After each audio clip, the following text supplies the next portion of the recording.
Bienvenue sur Africa 24 dans cette nouvelle édition du Morning News. Voici les titres de l'actualité. La commission électorale indépendante est sous pression au Kenya alors que le dépouillement des scrutins du 9 août dernier se poursuit. La Cour suprême s'est saisie d'une requête en illégibilité émise à l'encontre de 2 candidats, ce qui pourrait bouleverser l'issue des élections. Le gouvernement camerounais prend des mesures pour lutter contre la vie chère. Une subvention de 480 milliards de francs CFA a été enclenchée pour stabiliser les prix des produits pétroliers. Et face à la pollution qui est un véritable problème de santé publique au Nigeria, la société Trek Scooter propose une solution écologique et économique pour se déplacer, la location de trottinettes électriques à prix abordable.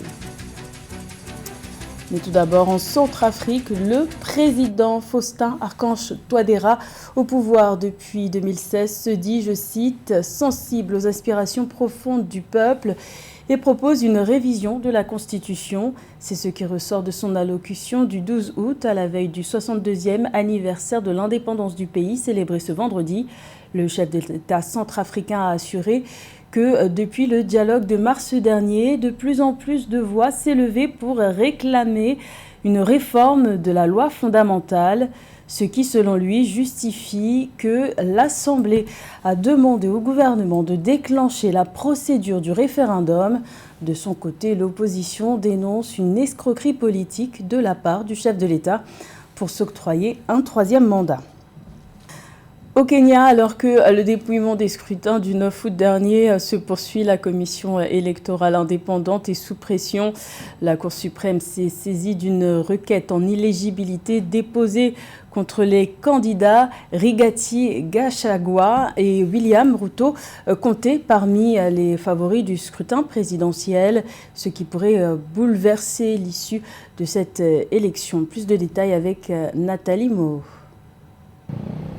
La Cour suprême du Kenya s'est saisie d'une requête en inéligibilité déposée contre le biais William Ruto et Rigathi Gachagua, candidats à la présidentielle. Le 12 août 2022, l'instance judiciaire a décidé de statuer sur une pétition signée par 11 leaders politiques, parmi lesquels Johnson Sakaja, candidat au poste de gouverneur de Nairobi. Depuis le 8 août 2022, les plaignants ont pointé le manque d'intégrité de Rigathi Gachagua. Il a été reconnu coupable de corruption en juillet 2022 et condamné au remboursement de 202 millions de shillings. Cette plainte déposée à la veille de la publication des résultats au Kenya a tout l'air d'une instrumentalisation de la justice en vue d'éliminer un ticket potentiellement élu ou disons éventuellement qui a beaucoup de chances d'être élu. Donc le timing choisi est très mauvais, mec. La commission électorale et de délimitation indépendante, l'IEBC et le parti Kenya Kwanza réclament que la Cour suprême classe cette affaire. Selon les 2 organes, un procès en inéligibilité pourrait avoir des conséquences fâcheuses en cas de victoire de William Ruto et son colistier Rigathi Gachagua à la présidentielle. Il va être difficile au cas où Ruto Gachagua gagnerait. Il va être difficile d'entamer un mandat en traînant comme un boulet une réputation de sale corrompu. Dans un pays considéré comme démocratique, on ne va pas reprocher à un groupement de déposer plainte comme ils veulent par rapport à un dossier dont ils ont les éléments. La pétition a été déposée sous certificat d'urgence et demande à la Cour suprême de donner des directives d'ici le 26 août 2022. Cependant, l'IEBC doit publier les résultats de la présidentielle qui s'est tenue le 9 août 2022 dans un délai constitutionnel de 7 jours après le vote. Également dans l'actualité, en Sierra Leone, le président Julius Maada Bio accuse l'opposition d'avoir voulu renverser le gouvernement. Le chef de l'État sierra-léonais a affirmé ce vendredi que les manifestations du 10 août n'étaient pas des rassemblements pour protester contre le coût de la vie, mais des émeutes meurtrières visant à créer une insurrection pour renverser le gouvernement.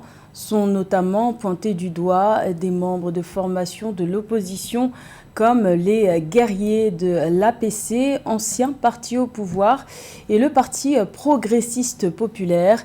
Des accusations maintenues par le gouvernement malgré les appels au calme et à la cohésion nationale émis par l'opposition. Il est à noter que plusieurs membres des forces de sécurité et des civils ont été tués lors de ces manifestations. Un couvre-feu allant de 19h à 7h du matin est maintenu jusqu'à nouvel ordre. Rien ne bouge depuis 2002 pour le Parti congolais du travail en République du Congo. À l'issue des élections législatives et locales de juillet dernier, le parti au pouvoir a une nouvelle fois confirmé son ancrage national en obtenant 112 sièges sur les 151 que compte l'Assemblée nationale. Le point dans ce reportage de Deva Panzou. Avec 112 députés élus à l'issue des législatives de juillet 2022, soit 22 de plus qu'en 2017, le Parti congolais du travail a conforté sa position de leader sur l'échiquier politique national. Le parti au pouvoir a accru sa représentation dans les 12 départements de la République. Ce résultat renseigne aussi sur la manière dont le président de la République, Denis Sassou Nguesso, a été réélu lors de la présidentielle de 2021. Ce résultat vérifie notre ancrage sur toute l'étendue du territoire national, dans les 12 départements, dans les 86 districts, dans les 16 communes de plein exercice et de moyen exercice. Ce résultat aussi nous renseigne sur l'étroitesse de la relation avec la façon avec laquelle le président du comité central, le président de la République, Denis Sassou Nguesso, a été élu à 86,40%. Ainsi, la nouvelle configuration de l'Assemblée nationale ne réserve que 7 sièges à l'Union panafricaine pour la démocratie sociale, 7 sièges à l'Union des démocrates humanistes UKI, les deux principaux partis d'opposition. Les partis alliés du PCT, tels que le Mouvement Action Renouveau, qui a décroché 4 sièges, le Parti républicain libéral, le Club 2002 Pur ou le Rassemblement démocratique pour le progrès social, chacun crédité de 2 sièges, consolident la majorité absolue du camp présidentiel. Il n'y aura pas de grand bouleversement, toutes les lois vont être, qu'ils vont initier vont passer, et l'opposition, entre guillemets, va rester dans sa situation avec la seule différence que cette fois-ci, l'UDH en tant que tel rentre avec 7 élus. Ce qui pourra à la limite changer, oui, il faut le souligner, c'est le fait qu'il y a quelqu'un qui a passé 5 ans à l'opposition extra-parlementaire, donc Mme Claudine Menari, qui cette fois-ci, après sa victoire à Moyondi, va donc réintégrer les jeux démocratiques. Le Parti congolais du travail a nettement amélioré son score par rapport aux législatives de 2017. Le parti au pouvoir a obtenu l'élection de 103 députés dès le premier tour et 9 au second tour en attendant le traitement des différents contentieux par la Cour constitutionnelle.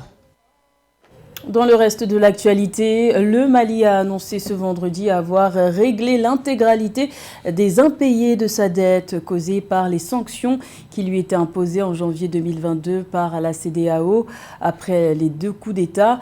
L'emprunt obligataire de plus de 200 milliards de francs CFA lancé en août dernier, plutôt le 9 août, par les autorités maliennes aurait permis de régler les dettes du pays. Rappelons que les sanctions de la CEDEAO ont été levées le 3 juillet dernier après que la junte a dévoilé un plan pour gouverner pendant 5 ans.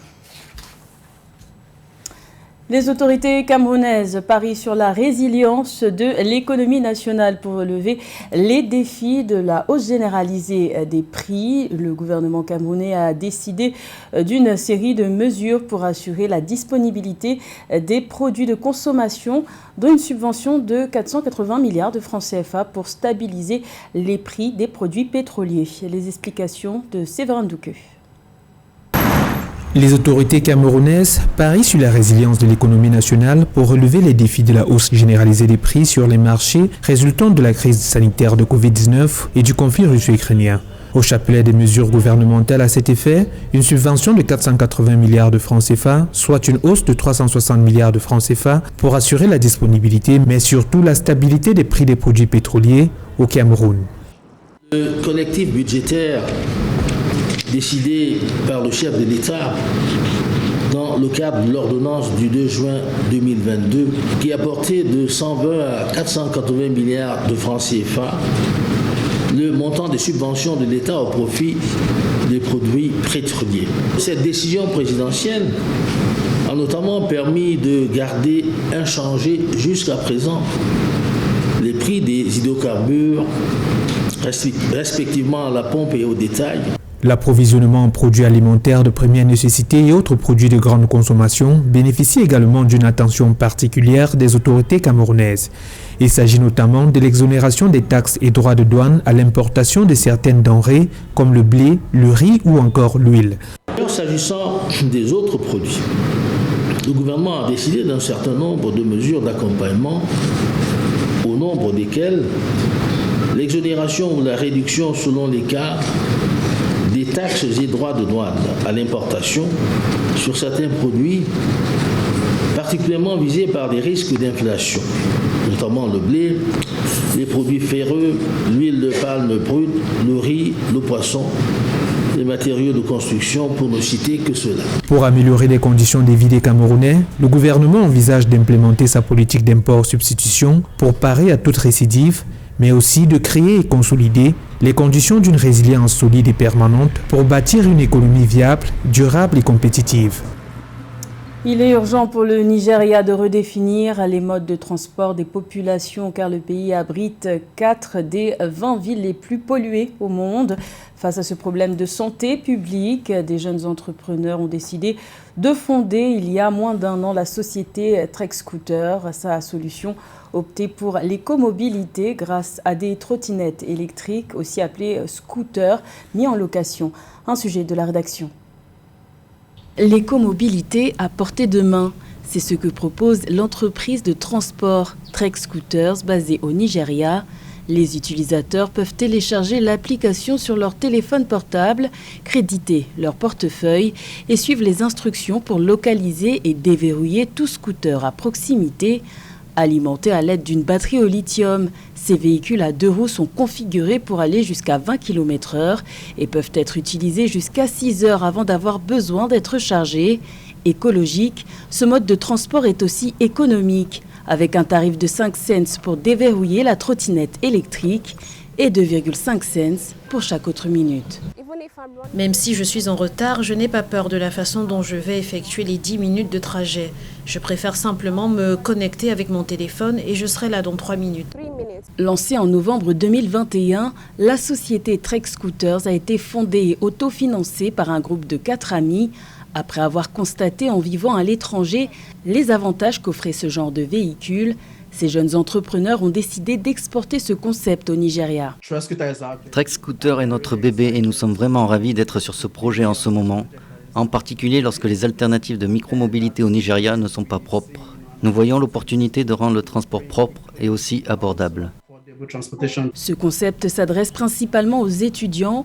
Depuis le lancement, plus de 22 000 trajets ont été effectués avec les 50 scooters électriques opérationnels. Les initiateurs de ce projet planchent désormais sur l'expansion et le développement de ce concept, avec en tête de liste la sécurité. Des casques devraient prochainement être mis à disposition des utilisateurs de Trek Scooters. Comment redonner au lac Caïman son prestige d'antan à Yamoussoukro, construit il y a à peu près 28 ans à l'initiative du président Félix Houphouët-Boigny. Ce site était l'une des principales attractions touristiques de la capitale politique ivoirienne, mais ce lieu est aujourd'hui tombé en désuétude, notamment à cause d'un défaut d'entretien. Les explications de Joël Ballot. J'aime les caïmans, puis je suis venu visiter les caïmans. Autrefois principale source d'attractions touristiques, le lac aux Caïmans de Yamoussoukro, en Côte d'Ivoire, a perdu de sa superbe.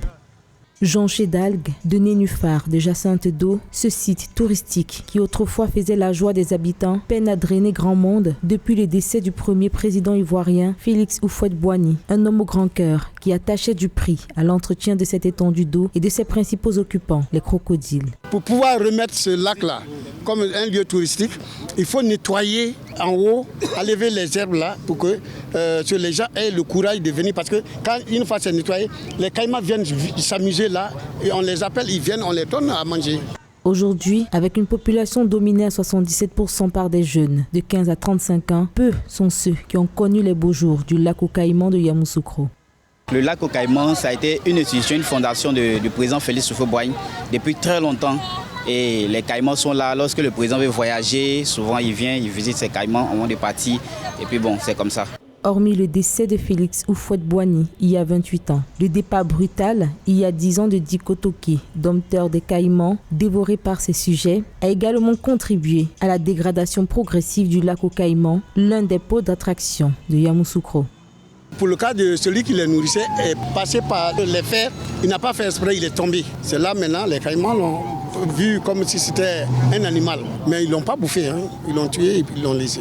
Malgré cette série noire et le manque d'entretien, le lac aux Caïmans attire toujours du monde. Plusieurs étendues d'eau artificielles ont été créées sous le règne de Félix Houphouët-Boigny. Aujourd'hui, peu ont survécu au changement climatique.